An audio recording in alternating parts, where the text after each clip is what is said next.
Halo, assalamualaikum warahmatullahi wabarakatuh. Kembali lagi di channel Lebung Berani. Apa kabarnya teman-teman sekalian? Semoga teman-teman yang menyaksikan video ini dalam keadaan sehat walafiat dan ikan-ikan mas koki yang teman-teman memelihara di akuarium juga dalam keadaan sehat. Baik teman-teman, di video kali ini saya ingin membahas penyebab kotoran ikan mas koki tidak tersedot oleh pompa akuarium dan cara mengatasinya. Jadi teman-teman, tentang cara agar kotoran tersedot oleh pompa akuarium ini sudah sering saya bahas, namun karena banyak sekali antusias pertanyaan dari teman-teman kita penghobi ikan hias mas koki, bagaimana sih settingan pompa yang bisa membuat kotoran itu cepat tersedot oleh pompa akuarium ya. Jadi di sini saya jelaskan dari tank saya yang 150 cm dan 1 meter saja. Nah, di sini saya menjelaskan juga khusus untuk sistem filtrasi top filter ya, baik itu top filter kaca ataupun top filter talang. Jadi teman-teman, kalau kotoran ikan mas koki itu tidak tersedot oleh pompa, itu bisa menyebabkan air akuarium kita cepat menguning, karena kotoran yang tidak tersedot tadi akan melebur bersama air akuarium kita, dan itulah yang membuat air akuarium kita itu cepat kuning ya. Kemudian kotoran yang tidak tersedot oleh pompa akuarium tadi bisa menyebabkan penyakit pada ikan mas koki kita. Penyakit bintik-bintik merah pada ikan mas koki itu disebabkan oleh kualitas air yang buruk, kualitas air yang tidak baik dan harus cepat-cepat diganti. Itu juga disebabkan oleh kotoran yang melebur bersama air akuarium kita. Jadi teman-teman, penyebab kotoran itu tidak tersedot itu bermacam ya teman-teman ya. Terkadang kita menggunakan akuarium yang di atas 1 meter, misalnya 120 cm dengan sistem top filter, tidak ada pendorong kotoran menuju ke pompa, itu bisa juga kotorannya tidak tersedot. Kemudian besaran pompa yang kita gunakan tidak sesuai untuk kebutuhan akuarium kita, itu juga menyebabkan kotoran itu sulit tersedot oleh pompa akuarium teman-teman. Kemudian juga kita juga pelihara ikan mas koki terlalu banyak ya, terlalu banyak sehingga kotoran yang dihasilkan dari ikan mas koki yang banyak tadi sebagian memang tersedot, sebagian lagi juga melebur ke air akuarium kita teman-teman. Jadi usahakan pelihara ikan mas koki itu jangan terlalu banyak ya, sesuai dengan yang dianjurkan teman-teman penghobi yang sudah lama, yaitu per satu ikan itu 30 liter sampai dengan 100 liter tergantung teman-teman ya. Kalau misalnya ambil yang paling kecil itu 30 liter per satu ikan, boleh tinggal tentukan misalnya akuarium kita 150 liter ya, kita pelihara 4-5 ekor ikan mas koki saja. Jadi teman-teman, di sini saya coba jelaskan bagaimana cara agar kotoran ikan mas koki itu cepat tersedot oleh pompa akuarium ya. Umumnya kotoran ikan mas koki itu berada di dasar akuarium seperti ini ya. Nih, dasar akuarium seperti ini. Kalau misalnya tidak ada arus di bagian bawah, itu bisa menyebabkan kotoran itu terdiam dan akhirnya kotoran itu melebur bersama air akuarium kita. Jadi usahakan kalau misalnya pakai top filter seperti saya ini, sebentar saya hidupkan lampunya dulu. Nah seperti ini, pakai top filter kaca seperti ini. Kalau misalnya kita mau hemat budget ya seperti ini ya, pakai pipa L seperti ini. Memang agak sedikit mengganggu, tapi fungsinya luar biasa untuk mendorong kotoran yang ada di dasar akuarium teman-teman ya. Teman-teman bisa lihat ini ya, ini pipa L nya ini agak sedikit menyerong ya, miring. Nah ini fungsinya supaya kotoran ini ya, misalnya ada di sini ada kotoran nih, dia akan mendorong seperti ini ke sini, nanti akan tersedot oleh pompa akuarium ya. Ini versi tidak ada biaya ya, paling ya kita beli biayanya ya beli pipa aja seperti ini. Ini pakai pipa 3/4, pakai elbow. Nah boleh di sini guys, kalau saya sarankan L nya ini seperti ini ya teman-teman. Ada juga L yang agak ini ya, agak 90 derajat atau apa itu ya. Nah, kalau saya sarankan itu pakai yang seperti ini ya, supaya fokus airnya itu satu seperti ini ya. Kalau seperti itu dia akan menyebar teman-teman. Atau tidak pakai pipa ini ya sama saja tidak bisa mendorong kotoran ke pompa akuarium. Nah itu teman-teman ya, selain mendorong kotoran, dia juga sebagai pengganti aerator nih teman-teman. Bisa lihat ya, ini saya hidupkan lampunya.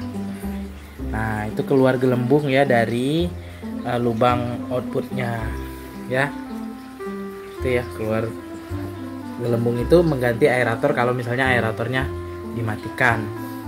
Kalau misalnya tidak suka dengan settingan seperti ini, teman-teman bisa menambahkan wake maker ya, itu pendorong kotoran di sini. Nah di bagian bawah. Akan tetapi wake maker itu ya teman-teman harus tahu menggunakan daya listrik ya. Jadi kalau penggunaan seperti ini tidak menggunakan listrik sama sekali, cuman mengandalkan air yang turun dari output filter ya, seperti ini.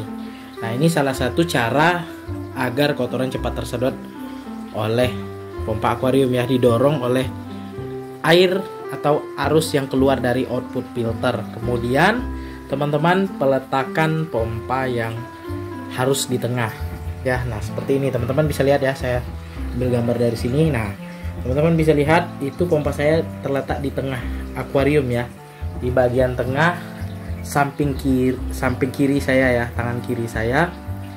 Kalau misalnya teman-teman letakkan di kanan boleh juga, tergantung bagaimana teman-teman menaruh lubang outputnya ya. Biasanya pompa ini ditaruh berlawanan dengan lubang output filter. Kalau misalnya di kanan ya silakan diletakkan kanan bagian tengah. Nah teman-teman bisa lihat seperti ini, pompanya harus di tengah. Sebelumnya pompa saya ini di pinggir ya teman-teman, bisa ditaruh di sini. Nah di pinggir ini, tapi saya pindahkan ke tengah itu karena supaya kotoran yang didorong oleh lubang output ini cepat tersedot ke sini. Kalau misalnya di bagian sudut ya, saya taruh di sudut akuarium sebelah kiri itu, kotorannya akan mengendap di sini teman-teman, di bagian dekat pompa ini. Jadi tidak tersedot juga oleh pompa akuarium. Jadi settingan seperti itu ya, pompanya harus di bagian tengah. Kalau misalnya teman-teman pakai, ada sekarang model filter yang pompanya di tengah sini ya, di bagian tengah akuarium, lubang outputnya 2, itu bagus juga, dibikin saja seperti ini ya, kiri kanan. Nah, tapi sangat jarang yang menggunakan seperti itu karena ya dari segi bentuknya agak sedikit aneh ya, tapi sebagai fungsi itu luar biasa bagus untuk perawatan ikan mas koki. Nah itu teman-teman ya, itu pendorongnya pakai lubang output pipa L seperti ini, kemudian pompanya disetting di bagian tengah. Nah itu ya. Kemudian penggunaan pompa juga harus sesuai dengan kebutuhan akuarium.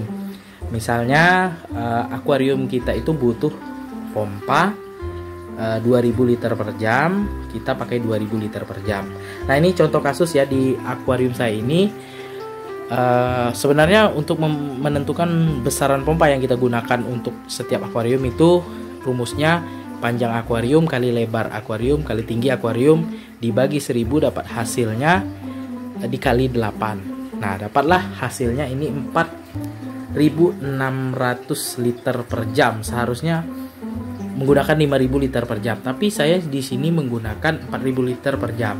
Nah, bagaimana dengan penggunaan pompa yang lebih kecil dari kebutuhan akuarium? Sebenarnya boleh-boleh saja, akan tetapi ada beberapa hal yang harus kita lakukan ya, supaya pompa itu tetap maksimal di akuarium yang seharusnya menggunakan pompa 5000, kita gunakan 4000 liter per jam.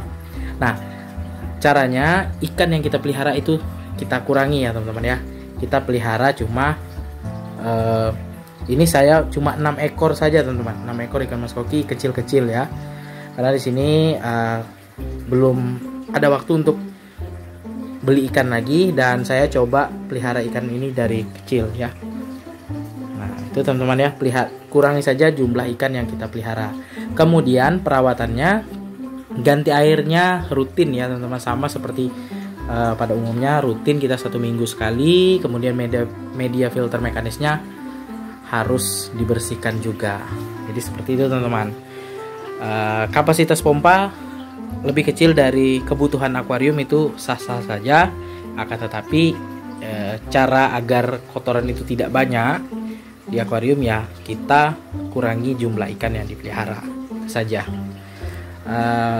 Fungsi dari kotoran itu cepat tersedot oleh pompa adalah filter kita itu cepat memproses air akuarium kita ya. Jadi kotoran yang tersedot tersaring oleh media filter mekanis. Media filter mekanisnya pun berlapis dan itu menyebabkan air kita cepat diproses dan cepat bening kembali teman-teman. Teman-teman bisa lihat nih ya, tank 150 cm saya 6 ekor ikan mas koki ini bening sekali teman-teman. Kita lanjut ke tank 1 meter ya. Settingannya sama, kalau ini dia pakai top filter kaca dan top filter talang khusus mekanisnya. Nah ini sebelum kita lanjut teman-teman, walaupun ini tank yang cukup besar sebenarnya harus menggunakan sun filter, saya tetap menggunakan top filter.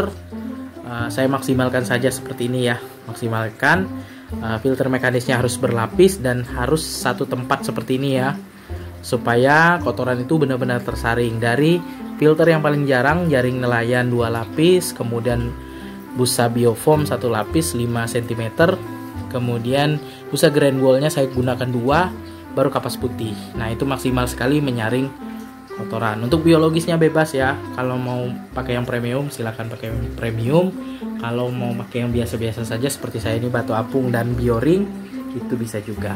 Kita lanjut ke tank 1 meter ya. Nah ini di tank 1 meter saya settingannya sama seperti tadi, pakai pompa 2000 liter per jam di bagian tengah ya, tengah akuarium. Ini sebelah kanan tangan saya. Nah ini settingannya seperti ini kalau untuk tank 1 meter dan di bawah 1 meter ya. Aeratornya saya letakkan di samping sini supaya lubang output ini bebas yang mendorong kotoran ke pompa akuarium. Nah di sini kenapa tidak pakai pipa L? Karena di sini menurut saya sudah cukup seperti ini ya, karena di sini sebaran dari air yang turun di output filter itu sudah bisa mendorong kotoran di dasar akuarium. Kalau mau pakai pipa L juga nggak masalah, karena di sini lebar akuarium 1 meter saya ini cuma 40 cm teman-teman. Kalau misalnya 50 cm opsinya menurut saya itu pakai pipa L paling tepat teman-teman, karena lebarnya sudah 50 cm. Kalau 40 cm masih aman ya. Dan juga di sini lubang outputnya 2, jadi sebaran dorongan air dari output filter itu cukup lumayan kuat. Dan juga di sini ikannya tidak banyak teman-teman, cuma 3 ekor ya. Settingannya sama, cuman bedanya di sini dia pakai top filter talang 2 tingkat, kalau tadi pakai top filter kaca. Nah di video selanjutnya saya coba membahas bagaimana cara agar kotoran bisa tersedot pakai pompa yang tempel ya, pompa tempel. Kalau ini pompa duduk ya, pompa yang sudah di atas 2000 ke atas itu biasanya menggunakan pompa duduk. Dan kebanyakan penghobi ikan hias mas koki di akuarium yang menggunakan akuarium di bawah 1 meter biasanya menggunakan pompa tempel ya. Pompa tempel itu seperti ini teman-teman ya, di akuarium gurame albino saya ini. Nah seperti ini ya. Ini biasanya kapasitasnya paling tinggi 2600 liter per jam kalau nggak salah. Nanti coba saya bahas bagaimana cara agar kotoran bisa tersedot pakai pompa tempel seperti ini teman-teman. Oke teman-teman, sekian dulu video saya kali ini tentang bagaimana cara agar kotoran itu cepat tersedot di akuarium ikan mas koki, sehingga air akuariumnya cepat diproses oleh filter mekanis dan biologis, dan air akuarium ikan mas kokinya itu tetap bening. Semoga bermanfaat. Jangan lupa dukung terus channel Lebung Berani dengan cara subscribe, like, komen, serta share videonya agar channel Lebung Berani makin berkembang dan terus menginspirasi teman-teman sekalian.